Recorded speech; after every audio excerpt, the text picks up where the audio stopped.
Hello friends, welcome to crazy G K trick. तो आइए daily current affairs की series में आगे बढ़ते हैं। आज के इस सेशन में देखिए हम 15 नवंबर के सभी करंट अफेयर्स को यहाँ पर डिटेल में समझ लेते हैं। वीडियो में एंड तक बने रहिएगा। वीडियो पसंद आए तो वीडियो को लाइक और शेयर कर दीजिएगा, चैनल को सब्सक्राइब कर लीजिएगा। और इसके अलावा अगर आपको डेली करंट अफेयर्स की PDF को डाउनलोड करना है, कलेक्ट करना है, तो आप क्रेजी जी के ट्रिक के टेलीग्राम चैनल से या फिर क्रेजी जी के ट्रिक के एप्लीकेशन पर जाकर फ्री ऑफ कॉस्ट इसकी PDF को कलेक्ट कर सकते हैं। आइए आज के करंट अफेयर का सबसे पहला क्वेश्चन देखिए। विश्व चिकित्सा और स्वास्थ्य खेलों का आयोजन किस देश में किया जा रहा है? तो देखिए friends, world medical and health games का आयोजन दक्षिण अमेरिकी देश कोलंबिया में किया जा रहा है। आंसर सी हो जाएगा। दक्षिण अमेरिकी देश कोलंबिया है। यहां पर देखिए 42वें विश्व चिकित्सा और स्वास्थ्य खेलों का आयोजन किया जा रहा है। अब ये जो गेम्स है फ्रेंड्स, यहाँ पर ये याद रखिएगा कि इन्हें जो हेल्थ प्रोफेशनल्स है उनके मध्य में ओलंपिक खेलों की उपमा दी जाती है। मतलब जितने भी हेल्थ प्रोफेशनल्स हैं उनके लिए ये ओलंपिक खेलों की तरह है। जितनी भी मेडिकल कम्युनिटी है फ्रेंड्स, उनके मध्य में ये most prestigious global sports event के रूप में देखे जाते हैं। तो आपको यहाँ पर याद रखना चाहिए कि विश्व चिकित्सा और स्वास्थ्य खेलों का आयोजन दक्षिण अमेरिकी देश कोलंबिया में किया जा रहा है। अब यहाँ पर देखिए इन खेलों में भारत की ओर से आर्मी मेडिकल कोर के अधिकारी लेफ्टिनेंट कर्नल संजीव मलिक ने अलग अलग इवेंट में 5 गोल्ड मेडल अपने नाम किए हैं और इन जीत के साथ इन्होंने इतिहास भी बनाया है। अब जो लेफ्टिनेंट कर्नल संजीव मलिक है, उन्होंने देखिए इन गेम्स में 800 मीटर, 1500 मीटर, 3000 मीटर, 5000 मीटर और क्रॉस कंट्री स्पर्धाओं में गोल्ड जीते हैं। इस तरह से lieutenant colonel Sanjeev Malik Colombia में आयोजित विश्व चिकित्सा और स्वास्थ्य खेलों में 5 गोल्ड मेडल जीतने में कामयाब रहे। अब देखिए गेम्स का आयोजन कोलंबिया में किया जा रहा है, ये हमें पता चल गया। कोलंबिया की बात करें तो जैसा कि अभी मैंने आपको बताया, ये दक्षिण अमेरिकी देश है जिसकी कैपिटल बोगोटा है। यहाँ की ऑफिशियल करेंसी कोलंबियन पीसो है और गुस्तावो पेट्रो वर्तमान में इस देश के प्रेसिडेंट के पद पर हैं। 2023 में विश्व चिकित्सा और स्वास्थ्य खेलों का आयोजन कोलंबिया में किया जा रहा है। देखिए दोस्तों, अगर आपको मंथली करंट अफेयर्स की डिटेल PDF लेना है तो आप रूट एप्लीकेशन या क्रेजी जीके ट्रिक एप्लीकेशन से डाउनलोड कर सकते हैं। साथ ही आप वीडियो के कमेंट बॉक्स में भी लिंक दिया हुआ है जहां से क्लिक करके आप ले सकते हैं। इन मंथली करंट अफेयर्स PDF में देखिए पूरे मंथ के जो सबसे ज्यादा एग्जाम रिलेवेंट क्वेश्चन होते हैं उन क्वेश्चन को यहाँ पर डिटेल के साथ प्रोवाइड किया गया है, जो एग्जाम के लास्ट टाइम रिविजन में आपको बहुत हेल्प करता है। तो एक बार जरूर क्लिक करें। चलिए आगे बढ़ते हैं। इसके बाद सेकेंड क्वेश्चन देखिए, आईना पोर्टल किस मंत्रालय द्वारा शुरू किया गया? आईना पोर्टल को देखिए भारत में ministry of housing and urban affairs के द्वारा शुरू किया गया। हाल ही में भारत के आवास एवं शहरी कार्य मंत्रालय के द्वारा आईना डैशबोर्ड फॉर सिटीज पोर्टल को लॉन्च किया गया है। अब देखिए आईना पोर्टल में किसी भी शहर के प्रदर्शन को 5 अलग अलग डायमेंशंस के आधार पर नापा जाएगा। सबसे पहला देखिए पॉलिटिकल और एडमिनिस्ट्रेटिव स्ट्रक्चर किसी भी शहर का कैसा है, कितना पावरफुल है, कितना सटीक है। इसके अलावा किसी भी शहर में फाइनेंस की व्यवस्था कितनी अच्छी है, फाइनेंस कितना ज्यादा है, योजनाओं का क्रियान्वयन कितना अच्छा किया जा रहा है, नागरिक केंद्रित शासन मतलब सिटीजन सेंट्रिक गवर्नेंस कैसी है, और इसके अलावा बुनियादी सेवाओं का वितरण उस शहर में किस प्रकार का है, कितना पावरफुल है।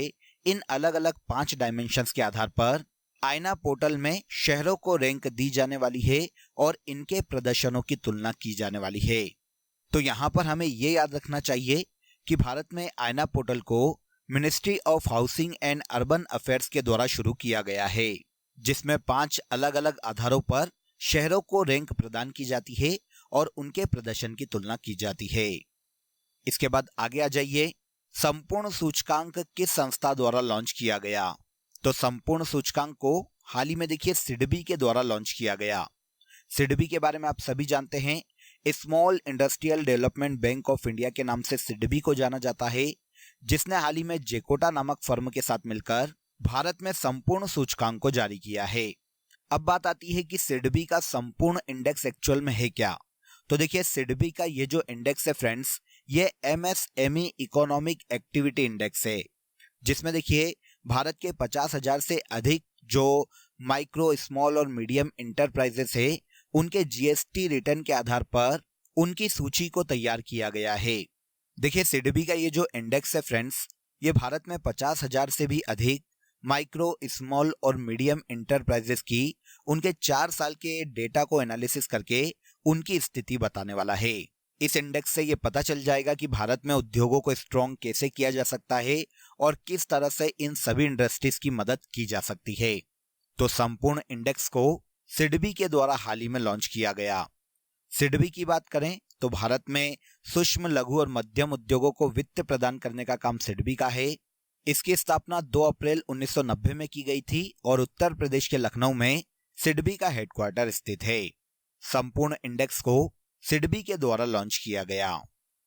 एनपीसीआई द्वारा हाल ही में यूपीआई सेफ्टी एम्बेसडर किसे बनाया गया? देखिए सबसे पहले हम यहाँ पर एनपीसीआई की बात करते हैं तो इसे national payment corporation of India के नाम से जाना जाता है। भारत में रिटेल पेमेंट को कंट्रोल करना, उसे इजीली एक्सेसिबल बनाना और भारत में पेमेंट सेटलमेंट के लिए ये एक ऑफिशियल ऑर्गेनाइजेशन है फ्रेंड्स, जिसके हाल ही में देखिए सेफ्टी एम्बेसडर के रूप में पंकज त्रिपाठी को नियुक्त किया गया। आंसर सी हो जाएगा पंकज त्रिपाठी, जो कि देखिए फिल्म अभिनेता है फ्रेंड्स। यहाँ पर आप इमेज में देख सकते हैं। इन्हें हाल ही में एनपीसीआई के द्वारा अपना यूपीआई सेफ्टी एम्बेसडर भारत में नियुक्त किया गया। उद्देश्य आप सभी को पता है, भारत में जितने भी डिजिटल भुगतान प्लेटफॉर्म है फ्रेंड्स, वहां पर सुरक्षा जागरूकता को बढ़ावा देने के उद्देश्य से पंकज त्रिपाठी को यूपीआई सेफ्टी एम्बेसडर नियुक्त किया गया। यहाँ पर एनपीसीआई के बारे में जैसा कि मैंने अभी आपको बताया, इस संस्था की स्थापना सबसे पहली बार इंडिया में 2008 में की गई थी। रिटेल पेमेंट को एक्सेसिबल बनाना, कंट्रोल करना इस ऑर्गेनाइजेशन का मुख्य उद्देश्य है। इसके हाल ही में UPI safety ambassador Pankaj Tripathi बनाए गए हैं। नेक्स्ट इंपॉर्टेंट क्वेश्चन देखिए, किस टेनिस खिलाड़ी ने 8वीं बार साल के अंत में शीर्ष स्थान सुरक्षित रखने का रिकॉर्ड बनाया है? क्वेश्चन इंपॉर्टेंट है, थोड़ा सा पेचीदा है, लेकिन ध्यान से सुनिए। देखिए शीर्ष स्थान किस में? टेनिस खिलाड़ियों में, ठीक है ना। तो किस टेनिस खिलाड़ी ने 8वीं बार लगातार साल के अंत में टेनिस खिलाड़ियों में शीर्ष स्थान हासिल करने का या बनाए रखने का रिकॉर्ड बनाया है? तो ये हो जाते हैं टेनिस खिलाड़ी नोवाक जोकोविच, जो कि सर्बिया के खिलाड़ी है। इन्होंने हाल ही में देखिए लगातार 8वीं बार साल के अंत में पहले स्थान पर रहने का रिकॉर्ड बनाया है। वैसे इस रिकॉर्ड को कायम रखने के लिए इन्हें देखिए सिर्फ एक जीत की जरूरत थी और हाल ही में इन्होंने एटीपी फाइनल्स में 3 घंटे से अधिक चले मुकाबले में होल्गर रूने को हराकर यह रिकॉर्ड हासिल कर लिया है। और इस तरह से सर्बिया के नोवाक जोकोविच लगातार 8 सालों से साल के अंत में शीर्ष खिलाड़ी के पद पर रहे हैं। नेक्स्ट देखिए, बेन गुरियन नहर परियोजना किस देश द्वारा प्रस्तावित है? क्वेश्चन इंपॉर्टेंट है, नोट कर लीजिएगा। देखिए आप सभी जानते हैं कि इजराइल और फिलिस्तीन का भी युद्ध देखने को मिला है हमें। ऐसी कंडीशन में मिस्र और इजराइल, इन देशों के बीच में भी डिस्प्यूट देखने को मिले हैं। ऐसे केस में इजराइल ने घोषणा की है कि अब वो अपने यहाँ पर बेन गुरियन नहर परियोजना का निर्माण करेगा। मतलब एक नहर निकाली जाएगी जो कि मिस्र की स्वेज नहर के पैरेलल काम करेगी और स्वेज नहर को टक्कर देने के लिए या उसके ऑप्शन के रूप में इजराइल इस नहर को डेवलप करने वाला है। तो बेन गुरियन नहर परियोजना इजराइल में प्रस्तावित एक परियोजना है। यहाँ पर आप इमेज में देख सकते हैं, यहाँ पर इजराइल एक नहर निकालने वाला है जो कि रेड सी और यहाँ पर भूमध्य सागर को आपस में कनेक्ट करेगी। इजराइल इस नहर को स्वेज नहर के विकल्प के रूप में डेवलप करने वाला है। आइए आगे देख लेते हैं। इजराइल के संस्थापक डेविड बेन गुरियन ने देखिए 1960 के दशक में इस नहर की कल्पना की थी, इसीलिए इसका नाम बेन गुरियन नहर पड़ा है फ्रेंड्स। बेन गुरियन नहर नेगेवा डेजर्ट के रास्ते होते हुए लाल सागर और भूमध्य सागर को कनेक्ट करने वाली है। यहाँ पर देखिए ये इंटरेस्टिंग है कि नेगेवा डेजर्ट जहां से ये नहर गुजरेगी, इसका अधिकतर हिस्सा वर्तमान में फिलिस्तीन के कब्जे में है। अब यहाँ पर देखिए नहर क्योंकि लाल सागर और भूमध्य सागर को जोड़ने वाली है, तो यहाँ पर यह भी याद रखिए कि लाल सागर का जो भाग है वो इजराइल के साथ अपनी सीमा साझा करता है। इजराइल के क्षेत्र में इसकी जो सीमा है इसे अगाबा की खाड़ी के नाम से जाना जाता है। और इसके अलावा डेड सी इजराइल और जॉर्डन की सीमा पर स्थित एक खारे पानी की झील है। इसी के निकट होते हुए ये जो नहर है भूमध्य सागर को लाल सागर से जोड़ने वाली है। तो बेन गुरियन नहर परियोजना इजराइल में प्रस्तावित एक नहर परियोजना है। निम्नलिखित में से भारत का कौन सा पूर्वोत्तर राज्य म्यांमार के साथ सीमा साझा नहीं करता? क्वेश्चन ये भी इंपॉर्टेंट है, इसे भी नोट कर लीजिएगा। तो देखिए, म्यांमार के साथ भारतीय राज्यों की सीमा की बात करें तो 4 भारतीय राज्य ऐसे हैं जो कि म्यांमार से सीमा साझा करते हैं। इनमें सिक्किम शामिल नहीं है, तो आंसर बी हो जाएगा, क्योंकि यहाँ पर पूछा गया है कि कौन सा राज्य म्यांमार से सीमा नहीं बनाता, तो ये सिक्किम है। तो 4 राज्य और कौन से हैं? तो ये अरुणाचल प्रदेश, नागालैंड, मिजोरम और मणिपुर हैं। ये 4 राज्यों के साथ म्यांमार की सीमा भारत से 1643 किलोमीटर लंबी सीमा है। तो किस राज्य की सीमा नहीं लगती? तो सिक्किम की सीमा म्यांमार से टच नहीं होती। अब आप सोचेंगे कि सर हमने यहाँ पर म्यांमार को डिस्कस क्यों किया? तो आप सभी जानते हैं कि म्यांमार में वहाँ की जो पीपुल्स डिफेंस फोर्सेस है और वहाँ की जो मिलिट्री है, उनके मध्य में हाल ही में एक विवाद हुआ था। इन दोनों के मध्य में वहाँ पर मुठभेड़ हुई थी, जिसके कारण 2000 से भी अधिक जो म्यांमार के लोग थे वो भारत के मिजोरम राज्य में आ गए हैं। मिजोरम जो कि एक पूर्वी भारतीय राज्य फ्रेंड्स, ये म्यांमार से 510 किलोमीटर लंबी सीमा बनाता है। म्यांमार में 2021 में तख्ता पलट हुआ था। उसके बाद से लेकर म्यांमार के चीन में रहने वाले 30,000 चीन शरणार्थी भारत के मिजोरम राज्य में आ गए हैं।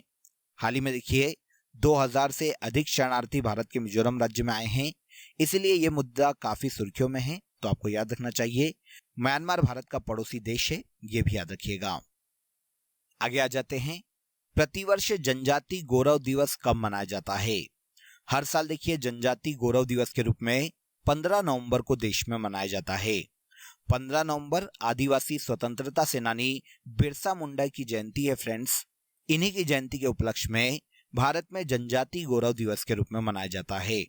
यहाँ पर डेट पूछी गई है, तो ये 15 नवंबर है।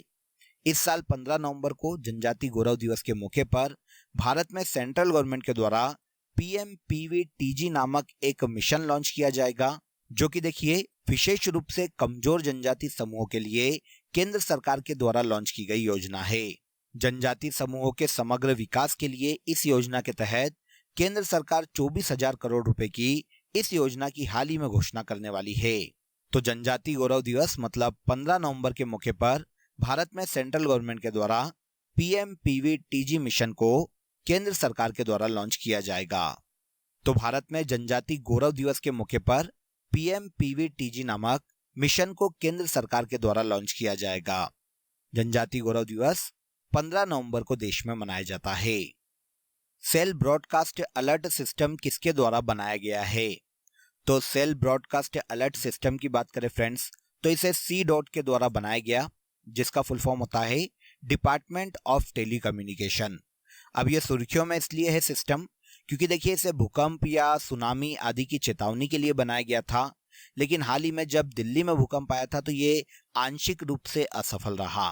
तो सेल ब्रॉडकास्ट अलर्ट सिस्टम जो कि भारत में भूकंप, बाढ़ या फिर जितनी भी आपातकालीन परिस्थितियां होती है उसमें अलर्ट देने के लिए डिजाइन किया गया था, ये आंशिक रूप से हाल ही में असफल रहा है दिल्ली में। इसका यूज देखिए राष्ट्रीय आपदा प्रबंधन प्राधिकरण के द्वारा किया जाता है। राष्ट्रीय आपदा प्रबंधन प्राधिकरण के द्वारा आपातकालीन परिस्थितियों में लोगों के मोबाइल पर संदेश या अलर्ट भेजने के लिए सेल ब्रॉडकास्ट अलर्ट सिस्टम का यूज किया जाता है।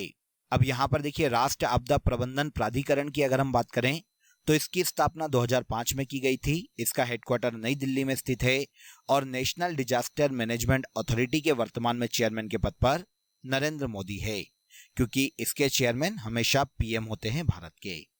तो सेल ब्रॉडकास्टिंग अलर्ट सिस्टम को डिपार्टमेंट ऑफ टेलीकम्युनिकेशन के द्वारा डेवलप किया गया था।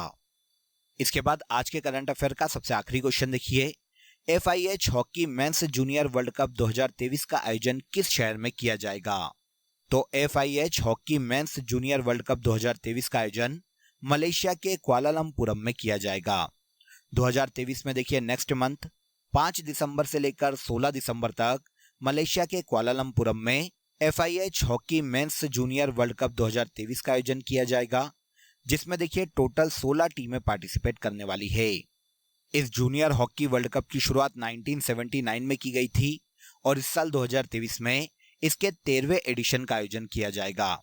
वैसे इसका आयोजन हर 4 साल में किया जाता है। इसके पहले 2021 में आखिरी बार ओडिशा के भुवनेश्वर में इसके 12वें संस्करण का आयोजन किया गया था, जिसमें विजेता अर्जेंटीना की हॉकी टीम रही थी। तो याद रखिएगा 2023 में FIH junior hockey world cup 2023 का आयोजन मलेशिया के कुआलालंपुरम में किया जा रहा है। अब यहाँ पर एक इंटरेस्टिंग फैक्ट ये भी याद रखिए कि भारत अभी तक इस वर्ल्ड कप को 2 बार जीता है, 2001 में और उसके बाद 2016 में Bharat FIH hockey mains junior world cup की विनर टीम रही थी। 2023 में इसका आयोजन मलेशिया के कुआलालंपुरम में किया जा रहा है। क्लियर? तो यहाँ पर देखिए हमने 15 नवंबर 2023 के सभी करंट अफेयर्स को डिटेल में समझ लिया। अब आ जाइए आज की फैक्ट शीट में हम भारत के अलग अलग स्टेडियम को जान लेते हैं कि कौन सा स्पोर्ट्स स्टेडियम किस राज्य में स्थित है। तो वानखेड़े स्टेडियम या बेबोन स्टेडियम के नाम से इसे जाना जाता है, महाराष्ट्र के मुंबई में स्थित है। लाल बहादुर शास्त्री स्टेडियम तेलंगाना के हैदराबाद में, बरकतुल्ला खां स्टेडियम राजस्थान के जोधपुर में, मोइन उल हक स्टेडियम बिहार के पटना में स्थित है। ईडन गार्डन पश्चिम बंगाल के कोलकाता में। इसके बाद Narendra Modi stadium very important और बहुत ही फेमस है, गुजरात के अहमदाबाद में स्थित है। राजीव गांधी क्रिकेट स्टेडियम तेलंगाना के हैदराबाद में, होलकर स्टेडियम मध्य प्रदेश के इंदौर में, एम चिन्नास्वामी स्टेडियम कर्नाटक के बेंगलुरु में और किनन स्टेडियम झारखंड के जमशेदपुर में स्थित है। इन सभी स्टेडियम को याद रखिएगा, बहुत ही इंपॉर्टेंट है। अब आ जाइए लास्ट डे के सेशन में जो करंट अफेयर हमने डिटेल में समझा था उसे हम एक बार यहाँ पर रिवाइज कर लेते हैं। पहला देखिए, भारतीय खिलाड़ी वीरेंद्र सहवाग को ICC हॉल ऑफ फेम में शामिल किया गया। 33वें वो regional commission for Asia and Pacific का आयोजन भारत की राजधानी नई दिल्ली में किया गया। PM 100 को AQI द्वारा नहीं मापा जाता। उत्तराखंड में रंजना देसाई कमेटी का संबंध समान नागरिक संहिता से है। नई चेतना 2.0 अभियान ग्रामीण विकास मंत्रालय के द्वारा लॉन्च किया गया। लॉस एंड डैमेज फंड का संबंध क्लाइमेट चेंज से है। पूसा 2090 चावल की एक किस्म है। हाल ही में चर्चा में रहा द्वीपी देश तुलावू प्रशांत महासागर में स्थित है। आगे आइए, ITBP के नए महानिदेशक अनिश दयाल सिंह को बनाया गया और वर्ल्ड डायबिटीज डे हर साल 14 नवंबर को मनाया जाता है। सभी को याद रखिएगा, सभी इंपॉर्टेंट है। अब आ जाइए, आज के लिए आप सभी के लिए क्वेश्चन ऑफ द डे है, एम चिन्नास्वामी स्टेडियम किस राज्य में स्थित है। Very very important. आज ही के सेशन में हमने इसे डिस्कस किया है, इसलिए कमेंट बॉक्स में जरूर बताइएगा कि इसका आंसर क्या है। इसके अलावा दोस्तों आप सभी के लिए एक इम्पॉर्टेंट अपडेट है। अब आपके लिए क्रेजी जीके ट्रिक के सभी कोर्सेज वेबसाइट पर भी अवेलेबल है। ये सभी कोर्सेज आप सभी की रिक्वायरमेंट और लेटेस्ट एग्जाम पैटर्न को ध्यान में रखकर डिजाइन किए गए हैं। यहाँ हम बेसिक कॉन्सेप्ट के साथ साथ कॉम्प्रिहेंसिव लर्निंग पर फोकस करते हैं, तो एक बार ज़रूर वेबसाइट पर विजिट करें। इसका लिंक आपको डिस्क्रिप्शन बॉक्स में दिया गया है। तो आज के इस वीडियो में बस इतना ही। अगर वीडियो अच्छा लगा हो तो वीडियो को लाइक और शेयर कर दीजिए, चैनल को सब्सक्राइब कर लीजिए। कल फिर मुलाकात करेंगे नेक्स्ट डे के करंट अफेयर में। तब तक अपना ख्याल रखिए। जय हिंद, जय भारत।